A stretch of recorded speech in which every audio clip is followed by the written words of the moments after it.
मीना जी, वैसे तो आपका नाम चौधरी साहब की मशीराओं में ही आता है, लेकिन जेल खाना जात का महकमा ही क्यों दिया गया? ए तुसी अखू कातिल नू जाके रोटी से नहीं खुआंदे सी?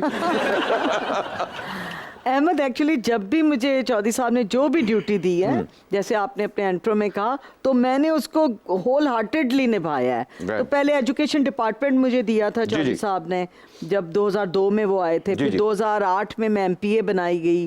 फिर 2010 में मुझे ministry of production industries federal department दिया गया। उसको मैंने बड़ा फुलफिल होके होल हार्टेडली मैंने काम किया।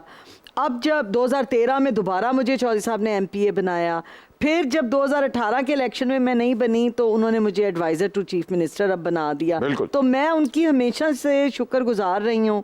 मैं चौधरी साहब की वर्कर हूँ और हमेशा रहूंगी। एक खातून को जेल खाना जात का एडवाइजर बनाना बिल्कुल वैसे ही है जैसे शिबली फराद और फवाद चौधरी नू साइंस एंड टेक्नोलॉजी का डिपार्टमेंट हैंड करना। ते जेड़ा उन्होंने साइंस एंड टेक्नोलॉजी का हाल किया है, तुसी तो नहीं कहीं जेल का हाल करोगे? वो जैसे उन्होंने वो चांद निकला है नहीं निकला है, चांद रात है ईद है, ऐसा बिल्कुल नहीं है अहमद। माशाल्लाह से जेल खाना जात में बहुत पोटेंशियल है, बहुत काम है।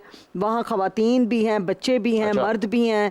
तो मुझे बहुत अच्छा लगा कि चौधरी साहब ने जो इनिशिएटिव लिए उन्हें जेल खाना जात के लिए, उसमें मैं वर्क कर रही हूँ, उजागर कर रही हूँ उनके काम। लेकिन दुख भी हुआ अहमद, जो मैंने बच्चों को वहाँ पर देखा, ख़वातीन को जो ऑफेंसेस लगी हुई थी वो जब मैंने देखी, तो एक किस्म का, जब मैं रात को अपने घर आती हूँ तो नींद बड़ी मुश्किल से मुझे आती है, जब से मैं ये जेलों की हालात अंदर से देख कर आई हूँ। वैसे तो अगर आप मुझसे पूछे तो चौधरी साहब ने ऐसे इकदामात उठाए जो बहुत अच्छे हैं, लेकिन पिंजरा पिंजरा ही होता है, ख्वाह वो सोने का क्यों ना हो।